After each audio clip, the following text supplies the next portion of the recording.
uga wa Gofu wa Muthaiga ambako maandalizi mazima ya dimba la Magical Kenya Open yanashika kasi, na mashindano haya yanatarajiwa kuanza tarehe 20 hadi 23 mwezi huu wa Februari. Baadhi ya wale wanagofu 8 watakuwa wanajitosa humo ndani kumenyana na wanagofu kutoka hasa ughaibuni. Tuweze kusikiza jinsi wadau wanavyozungumza. Especially on Saturdays. The only appeal is, Mr. Patrick, you allow us some time, some more time, because your story matters too. Thank you very much. Thank you very much. Appreciate it.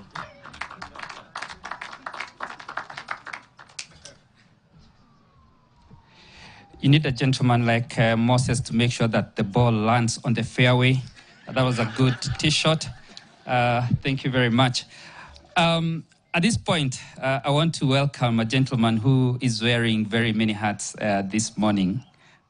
He's the chair of the local organizing committee, and he doubles up as a tournament director and sits at the board of the Kenya Open Golf Limited, Mr.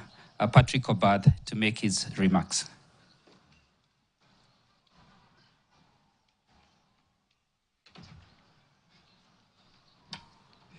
The PS, Ministry of Sports, Creative Economy and Youth Affairs, Engineer Peter Tum, my boss, as I'm chair of the local organizing committee, all golfers present, all the protocol having been observed.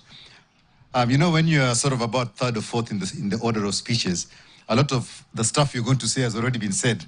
So quite a bit has been said about the viewership and also the value of this event.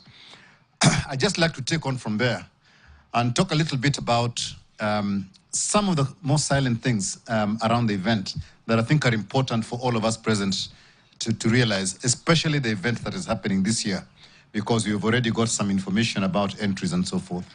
But before that, I think I'd just like to assure the chairman that we'll give the course back, not in the state that we found it, but in a slightly used state.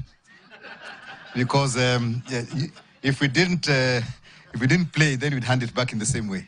But we'll use it very well and make sure you don't do too much damage on the course in the period of time that you've handed it over to us. And first of all, on behalf of the local organizing committee and all the golfing fraternities, to thank Muthaiga for hosting us again this year. I know we sort of came in a bit late, but better late than never. It's good that we've had a very good partnership, and we're happy with that.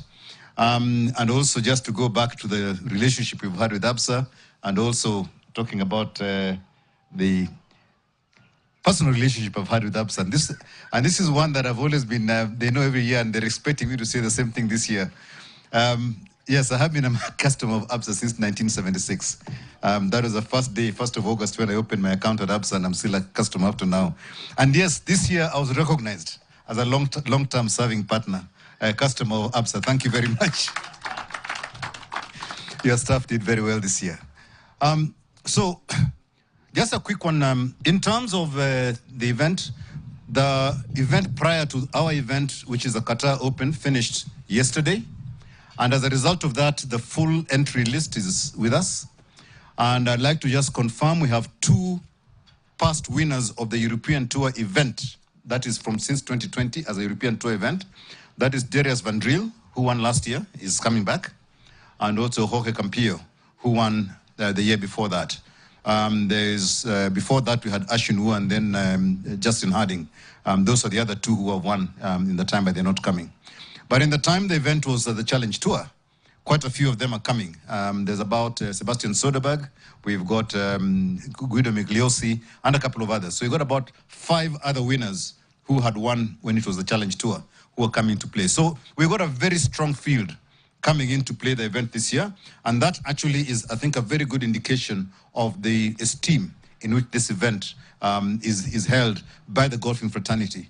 And for that, I think we can't thank the government of Kenya enough for having taken the leap of faith to cross over from the Challenge Tour to the main tour, and then being able now to build the image of this country globally through the lens of golf in the world.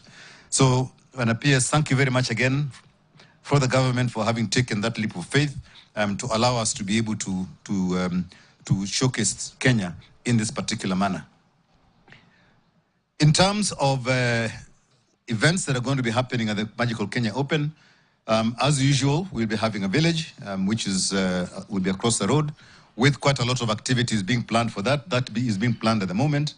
And in the interests of also improving and encouraging the younger golfers in the country to participate and take place in golf, we've worked with Regina, who's the president of the Junior Golfing Foundation, in terms of creating opportunities for the junior golfers to do two things. One is to interact with some rapidly rising junior golfers in the world who have actually just made it into the European tour. This is an inspiration for the young people when they can talk to people who are near their age and who can then start talking about how did you get there? How did it happen? What did you do? And that will inspire our younger generation. And there's a lot of young people in Kenya now who are playing golf as a result of the activities of the Junior Golf Foundation. And that's the golf of the future in this country. The second event is a shootout. Not a shootout as such, but it is it's called Beat the Pro. Bila shaka huyo ni Patrick Obath ambaye ni mwenyekiti